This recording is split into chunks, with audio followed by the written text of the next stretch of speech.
Hi everyone, welcome back to our channel Alluri's family. ఈరోజు special ఏంటంటే sandwich. ఈ శాండ్విచ్కి ఒక స్పెషాలిటీ ఉందండి. అదేంటో తెలియాలంటే వీడియోని లాస్ట్ దాకా చూడండి. ఒక బౌల్ తీసుకుని ఫైన్గా చాప్ చేసుకున్న ఆనియన్స్ వేసుకోండి. అందులో కొంచెం ఫైన్గా చాప్ చేసిన టమాటోస్, అందులోనే ఫైన్గా చాప్ చేసిన గ్రీన్ చిల్లీస్ యాడ్ చేసుకోవాలి. గ్రీన్ చిల్లీస్ ఏంటంటే మన కారానికి తగ్గట్టు వేసుకోండి. పిల్లలకి పెట్టేలా అయితే కొంచెం తగ్గించి వేసుకోండి. అందులో ఒక పావు స్పూన్ బిర్యానీ మసాలా వేసుకోవాలి. బిర్యానీ మసాలా హోమ్ మేడ్ అయినా పర్వాలేదు, లేదు బయట సూపర్ మార్కెట్స్లో దొరికేదైనా వేసుకోవచ్చు, యాజ్ యూ విష్. తర్వాత అందులోకి ఒక పావు స్పూన్ కారం వేసుకోవాలి. ఆల్రెడీ మనం చిల్లీస్ వేసాం కదా, దాన్ని బట్టి వేసుకోవాలండి. తర్వాత చిటికెడు పసుపు వేసుకోవాలి. వేసుకుని బాగా కలుపుకోవాలండి. కలుపుకున్న తర్వాత అందులో ఒక పావు స్పూన్ అంతా ధనియాల పొడి వేసుకోవాలండి. పావు స్పూన్ వేసుకోవాలి ధనియాల పొడి. తర్వాత ధనియాల పొడి వేసుకున్న తర్వాత ఒక పావు స్పూన్ జీలకర్ర పొడి వేసుకోవాలి. జీలకర్ర పొడి తర్వాత చెప్పాను కదండి ఇందాక ఒక స్పెషల్ అని చెప్పి శాండ్విచ్, అదే స్పెషల్ ఇంగ్రీడియంట్ మొరమరాలండి. మొరమరాలు వేసుకుని బాగా కలపాలన్నమాట.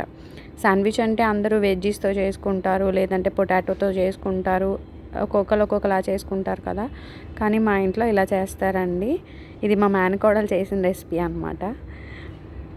తనే కనిపెట్టింది ఈ రెసిపీని. ఇందులోకి కొంచెం సాల్ట్ వేయాలండి.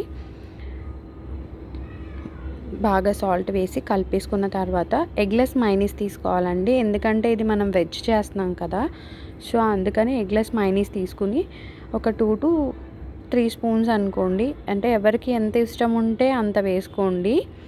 మా ఇంట్లో బాగా ఇష్టపడతారు కాబట్టి కొంచెం ఎక్కువగానే వేసుకుంటామండి.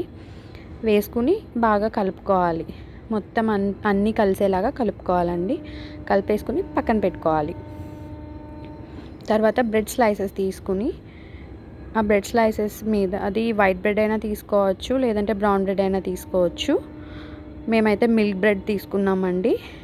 తీసుకుని దాని మీద ఒక స్పూన్ అంత మిక్చర్ తీసుకుని దాని మీద ఫ్లాట్గా చేయాలండి. చేసేసి దానిపైన ఆనియన్స్, ఫైన్గా చాప్ చేసిన ఆనియన్స్, తర్వాత ఫైన్గా చాప్ చేసిన టమాటోస్ వేసుకుని ఇంకొక బ్రెడ్ స్లైస్ ఉంది కదా, ఆ బ్రెడ్ స్లైస్తో క్లోజ్ చేయండి దాన్ని. ఇలాగా మీకు ఎన్ని శాండ్విచెస్ కావాలంటే అన్ని శాండ్విచెస్ ప్రిపేర్ చేసుకోండి. అన్నీ ఒకసారి ప్రిపేర్ చేసుకుని పెట్టుకుంటే ఈజీగా అయిపోతుంది అనమాట. మనకి టైం సేవింగ్. అన్నీ ఒక్కసారి ఫ్రై చేసేసుకోవచ్చు అనమాట. అందుకని ఎన్ని కావాలో అన్నీ చేసుకుని పక్కన పెట్టుకోండి.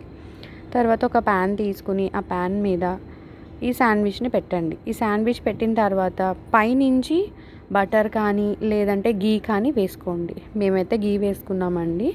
మీ ఇష్టం, ఏ బటర్ కానీ లేదంటే గీ కానీ, లేదు అంటే ఆయిల్ అయినా వేసుకోవచ్చండి, మీ ఇష్టం. వేసుకుని దాన్ని ఫ్లిప్ చేసుకోవాలన్నమాట. వన్ సైడ్ చేసాం కదా, ఇంకొక సైడ్ కూడా చేయాలి కదా, అలా ఫ్లిప్ చేయాలన్నమాట.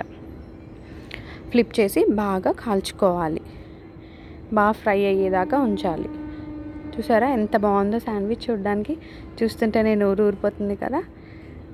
చాలా బాగుంటుందండి ఈ శాండ్విచ్. పిల్లలకి మనం లంచ్ బాక్స్కి కూడా పంపించవచ్చు, తింటారు. ఈవినింగ్ స్నాక్ టైం అయితే చాలా బాగుంటుందండి ఇది. స్నాక్స్గా తప్పకుండా ట్రై చేయండి, చాలా బాగుంటుంది. Thanks for watching. Please subscribe to our channel.